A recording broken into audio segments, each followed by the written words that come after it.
Well, we're talking about crafting a lyric and a melody for the local church, and we've talked a little bit about what are the characteristics of a melody, a great congregational melody, and what are the characteristics of a great congregational lyric.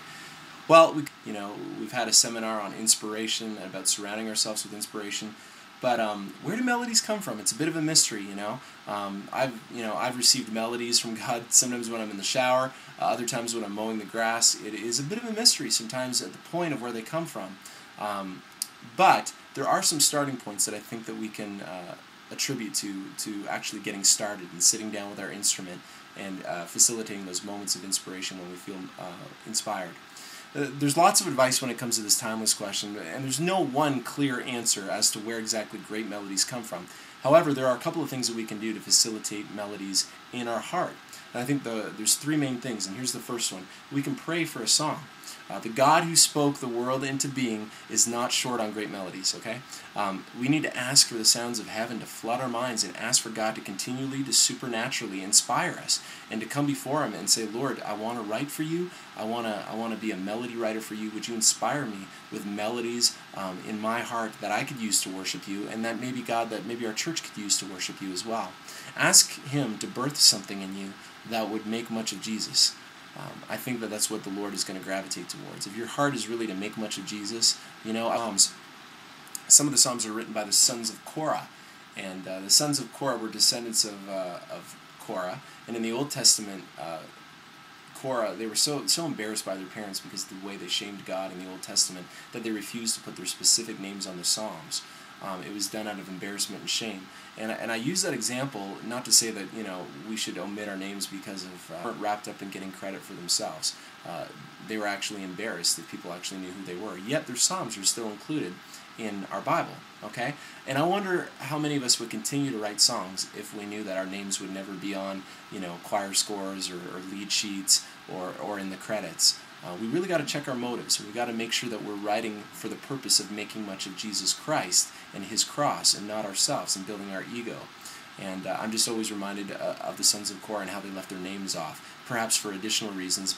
So that's the first thing. Pray for a song and really get honest before God and say, Lord, I want to birth a song. The second thing is this, and I tell my songwriting students all the time, listen to everything.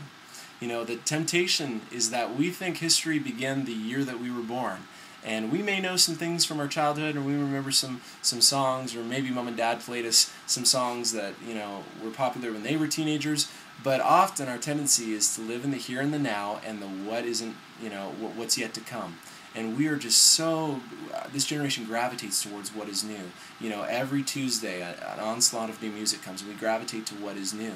The thing is, with the technological advancements that we've had, technological revolution of having, you know, GarageBand and being able to have a song up on MySpace in a matter of hours, before that, your song would really have to stick to a wall. You'd have to prove the song to a songwriter, to an arranger. It would have to get to the point of being recorded and then accepted by the public. Today, you can write anything and it's available to the mass public within a matter of hours. That's just the way technology is. And so because of that, we have this mass array of music. And I would probably say that not a lot of it will stand the test of time. A lot of it will fade into the foreground.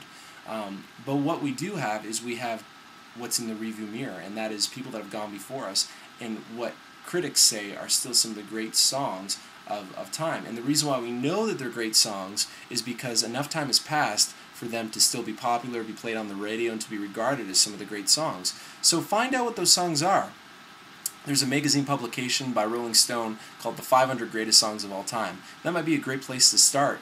It's a back issue, but it was a special edition where they compiled the 500 greatest songs, greatest American songs, and to study those songs. And I always encourage my songwriting students, don't put any parameters on the style of music you listen to. Okay, history didn't begin on our birthdays, and there's so much to be learned by multiple styles. You know, if we're actually only listening to music that is one of the creative God that we serve, okay?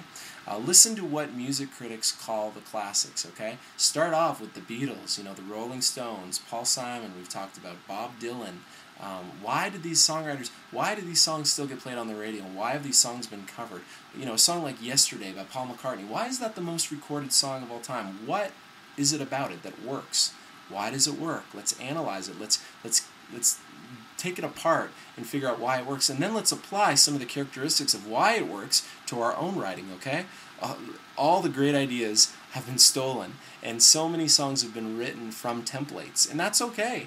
There's, lots of songs have been written from a template, be it a song form or be it a lyric idea. I'm not talking about copying people, but I'm saying taking a great song, looking at the song as a template in that way. Invade your heart and soul with melodies that have stood the test of time. A few suggestions on where to start may include, Switchfoot's album, The Beautiful Letdown. Just an incredible record, critically acclaimed over and over again, probably their definitive work. John Foreman had his finger lyrically on the pulse of culture and composed songs that so many people resonated with because they were able to identify with it. Well, what was it about those lyrics that people were able to identify? What was it about our culture that was being reflected by the art? Taking a look at the music and asking these types of questions. What CCM regards the greatest, and she had an album in 1988 called Lead Me On, and understanding, okay, well, what made this album so great? What was she doing that was unique, and what can I learn from this? I talked earlier about my favorite Paul Simon record, Graceland, and the Beatles. The Beatles, the greatest album of all time, according to Rolling Stones magazine. Songwriting was so strong that it stood the test of time, and the greatest music critics of our time have said that this album is awesome. Well, why is it awesome? Pick it up, buy it on iTunes, and listen to the compositions. Sit down at the piano or your guitar or instrument, try to figure out what Lennon and McCartney did to craft their melodies and the chords that they use and why the songs actually work. The best writers of worship music aren't listening to that genre exclusively, okay? If you think that Chris Tomlin's sitting at home listening to Hillsong and Crowder records all the time, I'm sure that he has a couple, but I bet my bottom dollar that's not what he exclusively listens to. And being a worship writer myself, that's certainly not the genre that I listen to the most by any means. Not because I don't like it, but it's because inspiration can be found in so many different other styles, secular and sacred music. I don't limit myself just to sacred music. I don't fill myself, that said, with garbage or music that speaks of things that are contrary to a lifestyle of Christ. That's not what I'm talking about. I'm not talking about listening to music that would degrade morality or anything like that. But there's lots of healthy music that doesn't do that. That isn't necessarily Christian, but that's great music, and that has stood the test of time. And I think really great songwriters analyze that stuff.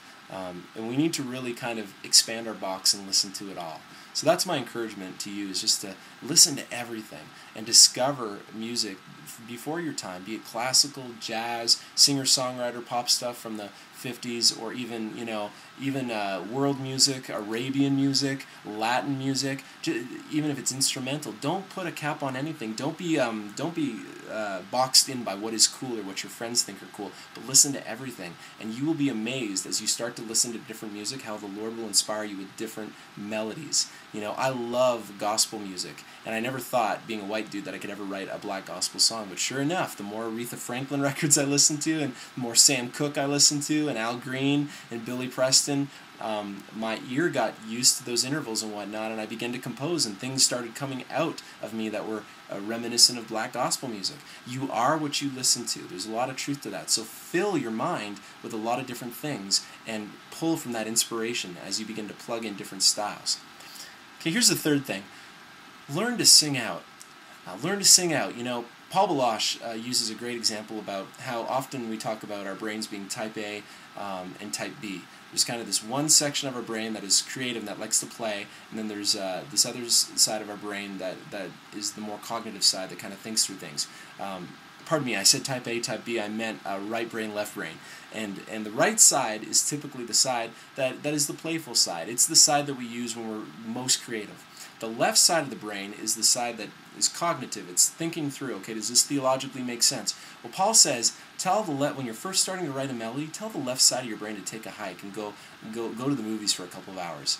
And what we do with our right brain is I use the metaphors. We're just playing in the sandbox. So for me, it might be, sitting at the piano. Da da da da da da da da da da da. I might say to myself, hey, I like that. Let me Let me build a melody from that. But it's the whole idea of just singing out. And for some of us, that's really humbling ourselves because we're not used to kind of verbalizing, the creative element of our voice. And our voice is a very personal thing, too. So being able to sit at our instrument and just kind of sing to God, even if it's nonsense or even if it's what I call placement lyrics. You know what placement lyrics are? Placement lyrics are not the final lyrics, but they're the lyrics that seem to fit the melody. So we just, we may just sing them. McCartney's Yesterday, long before it was Yesterday, was Scrambled Eggs. Scrambled eggs. And it was just a placement lyric because he knew that he wanted that word to have that many syllables, but he didn't have the word yet. And as we play, we might have placement lyrics, but what we want to do is we just want to play. We want to sing out, and then after that, we want to call back the left side of our brain to kind of filter everything and say, okay, we've had our playtime now. Let's actually look at what we have, and let's now craft this lyric and rewrite this lyric and make sure that this lyric is saying something accurate about Jesus Christ and that the rhyming scheme works and all those cognitive things that we think about. But it starts with just kind of singing out and having fun and putting no parameters on things. I tell my songwriting students all the time, sometimes the greatest songs have come out of times where you just kind of hang out and you're playing with your instrument or you're co-writing with somebody else and you're just having a good time. You're not thinking, I have to write a song or I have to birth something here. So just learning to kind of sing out. And the other thing too is, God loves to sing His Word back to Him. There'll be so many times when I'll sit in front of my piano and I'll just, open to a book of Psalms, open to a psalm or open to a book, and I'll just start singing God's Word back to Him. And that's really the story behind a song I wrote called God of the Ages, which is based on Colossians chapter 1. I was in my home, back home in Canada, and I was reading Colossians 1, and I was just struck by these words that He is the image of the invisible God, the firstborn of all creation. And I just started sitting at my piano, just kind of singing those words back to God. And before I knew it, a song was just being poured out. So sing to God, back to His Word, and you'll be amazed at how many songs are birthed in your quiet times as you just worship Him and quietly sing to Him. And sometimes that can be the greatest springboard for writing a melody. I love the story that Paul Baloche talks about when he wrote the song Open the Eyes of My Heart. And when Paul wrote that song, it was just him and his guitar in a quiet sanctuary, and he was open to Ephesians chapter 1 when Paul writes, I pray that the eyes of your hearts may be enlightened to know the hope to which you've been called. And he just began to sing to the Lord, just playing on his guitar, Open the eyes of my heart, Lord, I want to see you. And in that quiet moment birthed later what would become a global worship song. So you never know how God's going to use that. But sing out to God. Sing to God your fears, your anxieties, your joys, your love, your prayers. Some of the greatest worship songs are simply prayers. Open the eyes of my heart is that. I want to see you. Listen to people when they pray. You'll get amazing ideas for how a lyric can be crafted through what they pray. Somebody prayed here on the campus of Liberty University one time in a public setting. His name is Clayton King, and Clayton prayed, whatever it is, Lord, we say yes to you. And I jotted that down. I'm like, that is a great, my heart wants to sing that to the Lord. So always have your ears open. This takes practice, but with time you will learn to spontaneously sing out, be it in the shower or be it with your instrument, and you may sing something worth capturing. Always have something ready to capture your audio. That's always so important. Bring it everywhere you go. Melodic inspiration is like the wind. You are never sure when it's coming or how soon it'll be gone. Don't miss the moment because you are unprepared. That's so key. I have a couple of apps on my phone, and I always carry my phone with me. It's just, my phone is something that's always on me so I can be reached, and I have a couple of apps on it where I just record melodies. And I've been in situations before where I'll be at a dinner party or I'll be out in public and I'll have to excuse myself because the Lord's inspiring me with a melody and I don't want to lose it. So always make sure, don't be the songwriter that's ill-prepared and that loses a great melody simply because you didn't have something to capture on it. Because like I said, we did a seminar on inspiration. We have a little talk on that, and when we talk about inspiration, we talk about how it comes and goes, and we never know when it's going to come. So we want to be armed. Great songwriters are armed with devices to record the inspiration when it happens. So again, just 3 quick things as we talked about where to begin when we're writing our melodies. First thing is that we're going to pray for a song. The second thing is that we're going to listen to everything. We're not going to put constraints on what's cool or whatnot. We're going to fill our mind with melodies of people that have gone before us and listening to really what the critics say are the best songs of all time, both in secular and Christian music. And the last thing, of course, is learning to sing out and just getting past that point where we can sing out to God and not really expect a song, but simply just to worship Him for who He is. I hope that these things have helped you today as we learn how to craft and begin to write a melody for congregational worship.